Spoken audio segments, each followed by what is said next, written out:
नमस्कार। वीडियो की संख्या में देखते हैं भारत का भूगोल।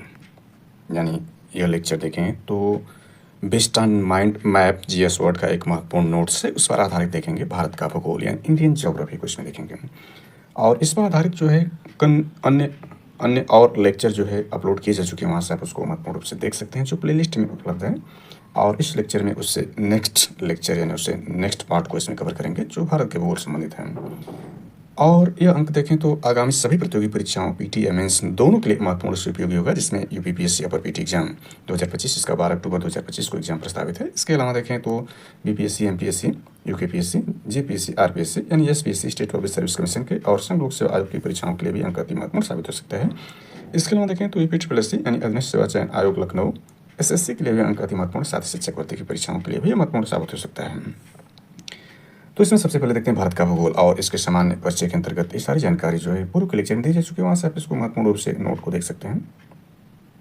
यानी सारी जानकारी जो है पूर्व के लेक्चर में दी जा चुकी है, उसको आप देख सकते हैं। यानी ये सारे जो देखें जो पहाड़ियाँ हैं, दर्रे हैं, उत्तर से दक्षिण का जो क्रम अक्सर एग्जाम में पूछ देता है। और इसमें जो हिमालय पर्वत है उसके जो विस्तार हैं यानी पर्वत श्रेणियाँ हैं, देखें यहाँ तो महत्वपूर्ण चरणों को उत्तर से पश्चिम की ओर सही क्रम ये यहाँ दिया गया है, सिंधु नदी घाटी, जास्कर इत्यादि जो इसमें महत्वपूर्ण क्रम है अक्सर एग्जाम पूछता है। यूपीपीएससी का फेवरेट क्वेश्चन ही माना जाता है क्रम वाला, तो यह इसमें दिए गए हैं। और पहाड़ियों का भी क्रम, पश्चिमी घाट की पहाड़ियाँ, पूर्वी घाट की पहाड़ियाँ इत्यादि दिया गया है। भारत में महत्वपूर्ण ग्लेशियर और उनकी लंबाई को दिया गया अक्सर एग्जाम में पूछता है। तो ये आप देख सकते हैं। भारत के प्रमुख पठार द्वीप समूह को भी देख सकते हैं, इस पर विस्तृत चर्चा की गई है, आप इसको देख सकते हैं। मैप के माध्यम से भी बताया गया है, तो आप प्लेलिस्ट में सारे लेक्चर उपलब्ध हैं, उसको देख सकते हैं। भारत की जो मिट्टियाँ हैं महत्वपूर्ण से इस पर विस्तार में चर्चा की गई है, आप देख सकते हैं उसको। तो आज के इस लेक्चर में देखते हैं भारत की नदियाँ, यानी यहाँ से जो शेष पार्ट इसका है, तो यहाँ से देखते हैं भारत की नदियाँ।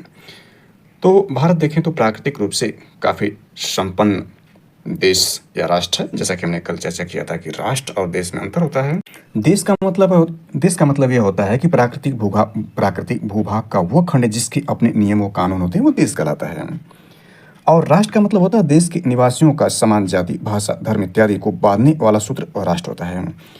देश के निवासियों को राष्ट्रीय एकता में या भाईचारा में जो बांधता है वह राष्ट्र है। राष्ट्र जो होता है वह विभिन्न जाति, भाषा, धर्म से ऊपर होता है। और देश का मतलब वह एक देश के निवासी जो होते हैं विभिन्न जाति, भाषा, धर्म में हो सकते हैं देश में। तो अपने देश जो विविधता में एकता को धारण करता है, इसलिए अपना देश जो है भारत राष्ट्र कहना ज़्यादा सही है अपने देश को। तो देखें जैसे अपने देश में देखें वर्तमान में 28 राज्य और 8 केंद्र शासित प्रदेश हैं। तो 28 राज्यों में जो मध्य प्रदेश है उसको नदियों का मायका कहा जाता है, क्योंकि वहाँ पर ज़्यादातर नदियों का उद्गम होता है। इसमें देखें तो जो महत्वपूर्ण रूप से है, आप हालांकि इस पर चर्चा हम कर चुके हैं। मैकाल का पठार जो छत्तीसगढ़ और मध्य प्रदेश में से संबंधित है, मैकाल का पठार, इसका सर्वोच्च शिखर अमरकंटक है जो 1036 मीटर है। ये पुरानी चट्टानों का बना ब्लॉक पर्वत है मैकाल पठार। इसके पश्चिम की ओर से नर्मदा नदी निकलती है, यानी जो मैकाल पठार है इसके पश्चिम की तरफ से नर्मदा नदी निकलती है, उत्तर की ओर से सोन नदी निकलती है और दक्षिण की तरफ से महानदी निकलती हैं मैकाल पठार से। और सतपुड़ा की पहाड़ियाँ भी जैसा कि हमने देखा था ये भी मध्य प्रदेश से संबंधित हैं। और सतपुड़ा पहाड़ी की जो ऊपर की तरफ हैं यानी उत्तर की तरफ सतपुड़ा पहाड़ी के उत्तर की तरफ या ऊपर की तरफ नर्मदा नदी निकलती है और दक्षिण की तरफ जो है वो ताप्ती नदी है। तो इस पर हम नदियों के बारे में विस्तार से चर्चा करने जा रहे हैं इस लेक्चर में। और ध्यान दें जो विंध्याचल पर्वतमाला है जो कि मध्य प्रदेश में पाया जाता है, हालांकि भारत के अन्य राज्यों में भी स्थित है विंध्याचल पर्वतमाला। तो ये उत्तर भारत को दक्षिण भारत से अलग जो करता है विंध्याचल पर्वतमाला अलग करता है। यानी इसमें नदियों की चर्चा करने से पहले कुछ मेन बातों ध्यान दे लें। तो देश में सर्वाधिक राज्यों की सीमा में बहने वाली नदियों को देख लेते हैं। यानी देश में सर्वाधिक राज्यों की सीमा में बहने वाली जो नदियां हैं वो कौन से हैं, तो सबसे पहले स्थान पर वो है आपका गोदावरी। हालांकि गोदावरी के बारे में चर्चा करेंगे। ये देश के 6 राज्यों में प्रभावित होती हैं गोदावरी जी। और गोदावरी जी को जो इसे वृद्ध गंगा या दक्षिण की गंगा भी कहते हैं, यानी जो गोदावरी है, ध्यान देना है, इसके बारे में हम चर्चा करेंगे विस्तार से इस अंक में। तो गोदावरी जो होता है वो भारत के 6 राज्यों से प्रभावित होती हैं। और गोदावरी को जो है इससे गोदावरी को वृद्ध गंगा या दक्षिण की गंगा कहते हैं, जबकि कावेरी को हम देखेंगे तो दक्षिण भारत की गंगा कावेरी को कहा जाता है। दूसरा यानी पहले स्थान पर हम देखा कि जो गोदावरी हैं 6 राज्यों से प्रभावित होती हैं। दूसरा गंगा जी हैं जो 5 राज्यों से प्रभावित होती हैं। यमुना जी भी जो कि गंगा जी के सहायक हैं भी 5 राज्यों से प्रभावित होती हैं। इसके बाद कृष्णा नदी हैं जो देश के 4 राज्यों से प्रभावित होती हैं। सोन नदी भी जो है देखें तो देश के 4 राज्यों से प्रभावित होती हैं, जो गंगा जी की सहायक नदी हैं, जो कि गंगा जी के दाहिने तरफ से जाकर के गंगा जी में सहायक नदी पटना के पास मिलती हैं। सोन नदी 4 राज्यों से प्रभावित होती हैं। और भारत की सबसे लंबी नदी देखें तो गंगा जी ही हैं, जो भारत में इनकी लंबाई देखें तो 2525 किलोमीटर है। इस पर हम चर्चा डिटेल में करेंगे। और इसमें ध्यान दें कि एक जानकारी और इसमें ऐड कर लें तो सिंधु नदी को देखें, जो सिंधु नदी तंत्र है, सिंधु नदी सबसे ऊपर है और उससे नीचे यानी सिंधु नदी के नीचे की तरफ या दक्षिण की तरफ जो 5 अन्य नदियां हैं, इसी पंचनद की वजह से पंजाब जो प्रांत है या राज्य है उसका नाम पंजाब पड़ा है। तो सिंधु नदी से नीचे की तरफ जो नदियाँ हैं उसमें देखें तो एक ट्रिक के माध्यम से हम इसको याद कर सकते हैं, झेलना चरस 20 से, यानी सिंधु के नीचे की नदियों को देखना चाहें ट्रिक्स के माध्यम से, जो झेलना चरस 20 से, इसमें देखें तो झेलना का मतलब इसमें जो झेलम नदी है यानी सिंधु नदी के जस्ट नीचे झेलम नदी है। इसके बाद जो इसमें जो है वो चिनाब नदी है, यानी झेलम के नीचे चिनाब है। और इसके बाद र इसमें देखें तो र से इसमें जो आपका है वह रावी नदी है, यानी चिनाब के नीचे रावी नदी है। और श इसमें देखें तो आपका जो सतलज नदी है, यानी रावी के नीचे सतलज है। और इसमें बिस जो है ये ब्यास नदी है, ब्यास सबसे नीचे इन 5 नदियों में जो सिंधु नदी तंत्र है, सिंधु नदी के नीचे, सिंधु नदी को भी शामिल करें तो 6 नदियाँ हो जाएंगी, तो सिंधु नदी के नीचे 5 नदियाँ हैं। और इन 5 नदियों में जो सिंधु नदी के नीचे हैं इसमें मुख्य नदी झेलम है, यानी झेलना जो इसमें झेलम मुख्य नदी है। झेलम में इस सभी इसमें जो चिनाब है इसकी मुख्य नदी 5 नदियों में जो है चिनाब मुख्य नदी है, यानी चिनाब में आकर मिल जाती हैं, यानी ये जो शेष 4 नदियाँ हैं वो आकर चिनाब में मिल जाती हैं। और चिनाब में मिलने के बाद चिनाब नदी जो है सिंधु नदी में जाकर मिलकर सिंधु नदी के रूप में अंत जाकर अरब सागर में गिर जाती है। और इसी चिनाब नदी पर जो है विवादित परियोजनाएं, भारत और पाकिस्तान के बीच में जो विवादित परियोजनाएं हैं चिनाब नदी, हमने देखा कि जो इसमें झेलम, चिनाब, रावी, सतलज और ब्यास में चिनाब जो इसकी मुख्य नदी है इसी में आकर ये जो शेष 4 नदियाँ आकर मिल जाती हैं और ये चिनाब नदी जो जाकर के सिंधु नदी मिल जाती है और सिंधु नदी मुख्य नदी के रूप में जाकर के अरब सागर में प्रवाहित होने लगती हैं। तो यह ध्यान दें कि इसी चिनाब नदी पर भारत और पाकिस्तान के बाद विवादित परियोजनाओं को देख लें तो इन परियोजनाओं को याद करने का तरीका भी याद कर सकते हैं। इसमें दूल्हे का साला चुनाव हार गया, यानी ट्रिक यह है, यानी ट्रिक हमने क्या देखने का प्रयास किया कि दूल्हे का साला चुनाव हार गया। तो इसमें जो है देखें जो परियोजनाएं हैं, दूल्हे का मतलब इसमें दुल्हस्ती परियोजना के इसमें नहीं रहेगा, और साला का मतलब इसमें जो सलाल परियोजना है। और जो चुनाव या जो आपका है यह चिनाब नदी इसमें बता रहा है किस नदी पर, चिनाब नदी। हार गया का मतलब बलग हार परियोजना, यानी 3 परियोजना है जो भारत और पाकिस्तान के बीच विवादित हैं। और जो सिंधु नदी द्वारा जोजिला दर्रे का निर्माण होता है। और सतलज द्वारा देखें, सतलज द्वारा शिपकिला दर्रा जो है इसका निर्माण होता है। और शिपकिला जो है शिमला से तिब्बत को जोड़ता है। ब्यास नदी पर देखें तो ब्यास नदी पर जो पोंग बांध बनाया गया है, पोंग बांध जो कहाँ पर है, ब्यास नदी पर है, जो हरियाणा, पंजाब और राजस्थान से संबंधित, यानी इससे पोंग बांध से जो लाभ उठाते हैं हरियाणा, पंजाब और राजस्थान उठाते हैं। एक और नदी को देखें, इसमें एक संकोश नदी है जो आगे हम इसको देखेंगे। संकोश नदी के बारे में देखें तो असम और अरुणाचल प्रदेश के बीच सीमा जो बनाती है वह संकोश नदी है। संकोश नदी क्या है, यह असम और अरुणाचल प्रदेश के बीच सीमा बनाती है। और गंगा जी के बारे में देख लें, यानी जो गंगा नदी है जिनकी लंबाई, आगे हम इन सभी नदियों को देखें तो गंगा नदी जो है उत्तर प्रदेश की, जैसे भारत की सबसे बड़ी नदी है गंगा जी, वैसे उत्तर प्रदेश की भी सबसे बड़ी नदी गंगा जी ही है। और यह उत्तर प्रदेश के 28 जिलों में, यानी देखें तो वर्तमान उत्तर प्रदेश में जो है वह 75 जिले हैं और एक अस्थायी जिला जो है अभी कुंभ का जो प्रयागराज में आयोजन किया गया, तो प्रयागराज कुंभ को भी 17वां जिला अस्थायी तौर पर बनाया गया था। तो अस्थायी तौर पर देखें तो उत्तर प्रदेश में जो वर्तमान में 75 जिले हैं, तो उस 75 जिलों में से 28 जिलों में जो गंगा नदी प्रवाहित होती है उत्तर प्रदेश के, और भारत के 5 राज्यों से प्रवाहित होती है, इसको तुमने देख लिया है। भारत के 5 राज्यों को देखें तो आपका उत्तराखंड है जहाँ से इनका उद्गम होता है, यानी उत्तराखंड है, उत्तर प्रदेश से, बिहार है और झारखंड और वेस्ट बंगाल से यह प्रवाहित होती हैं, यानी 5 राज्यों से होकर प्रवाहित होती हैं। और उत्तर प्रदेश में जो है बिजनौर जिले, यानी उत्तर प्रदेश का जो बिजनौर जिला, वहाँ से उत्तर प्रदेश में प्रवेश करती हैं गंगा जी। तो ये गंगा जी के बारे में हमने थोड़ी जानकारी ऐड की। और इसमें ध्यान दें तो शारदा नदी को काली गंगा नदी के नाम से भी जानते हैं, जो शारदा नदी है उनको काली गंगा के नाम से भी जानते हैं। और मिलाय हिमनद जो कि उत्तराखंड में के कुमाऊं प्रक्षेत्र में अवस्थित इस हिमनद से है, इसी से इस नदी यानी शारदा नदी का उद्गम होता है। और ध्यान दें कुछ गंगा संबंधित जो नदियाँ हैं वह श्रीलंका में पाई जाती हैं, यानी महावेली गंगा श्रीलंका की सबसे बड़ी, यानी महावेली गंगा जो है श्रीलंका की सबसे लंबी नदी है। चलिए इसको देखते हैं, अन्यथा ये ज़्यादा डिटेल हो जाएगा। तो इसमें भारत की नदियों को विस्तार से समझने का प्रयास करते हैं। भारत की नदियों को देखते हैं तो सबसे पहले सतलज को देखते हैं, यानी यहाँ पर सतलज सिंधु नदी तंत्र में सबसे पहले सतलज के बारे में देखें।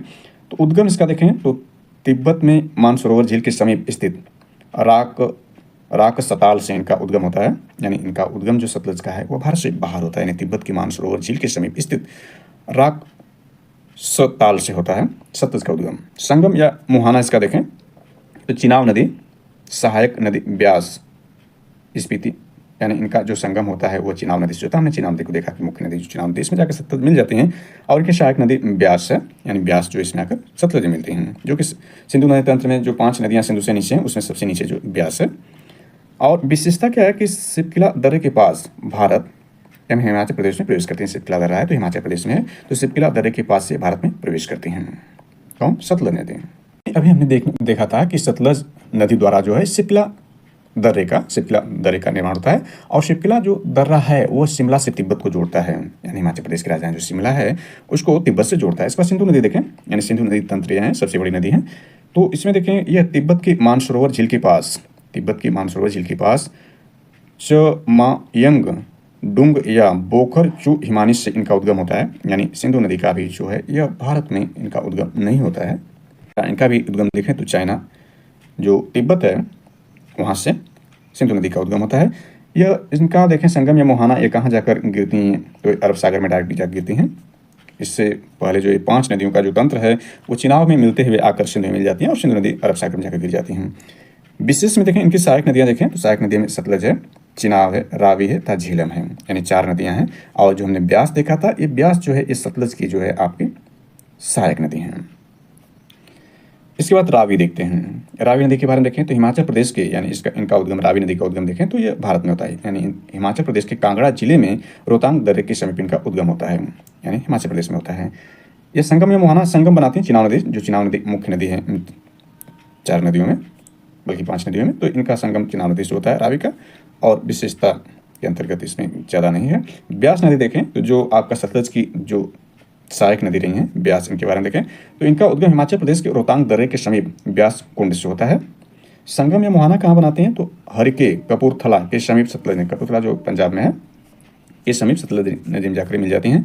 इनकी विशेषता क्या, धौलाधर पर्वत का पार कर पंजाब के मैदान में पहुँचती हैं। धौलाधर पर्वत को पार करके ये पंजाब के मैदान में पहुँचती हैं ब्यास नदी में। और इसी ब्यास पर हमने देखा क्या कौन सा बांध बना है, प्योंग यानी पोंग बांध बना है, जो कि हरियाणा, पंजाब और राजस्थान इससे लाभ उठाते हैं ब्यास नदी बना के बांध से।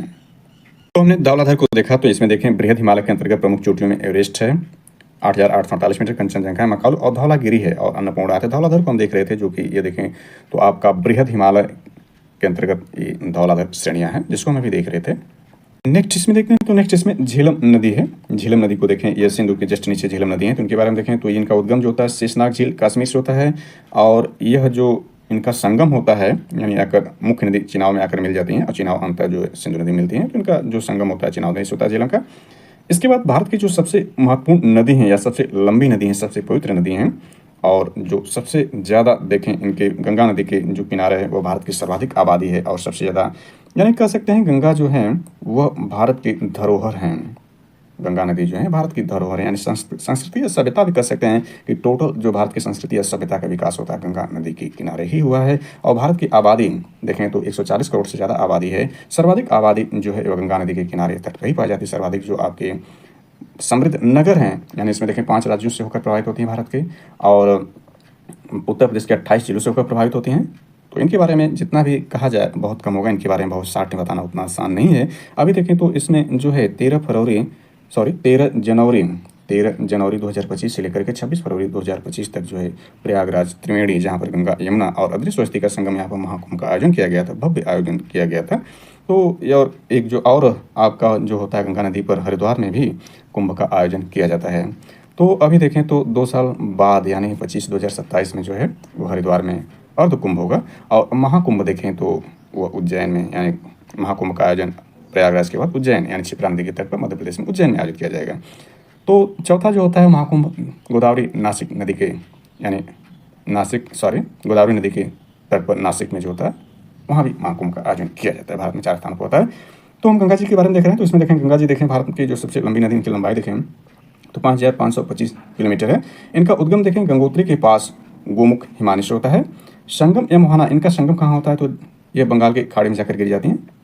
और इनमें देखें इनकी विशेषता क्या है इनके बारे में, तो गंगा, भागीरथी एवं अलकनंदा नदियों का सम्मिलित नाम है। यानी गंगा जो नाम है वह भागीरथी एवं अलकनंदा नदियों का सम्मिलित नाम है। मिलन स्थान देवप्रयाग में, यानी जो भागीरथी और अलकनंदा नदियाँ मिलती हैं देवप्रयाग में, इन्हीं का सम्मिलित रूप से ये गंगा के रूप में प्रवाहित गंगा जी के रूप में प्रवाहित होती हैं अपने देश या अपने राष्ट्र भारत में।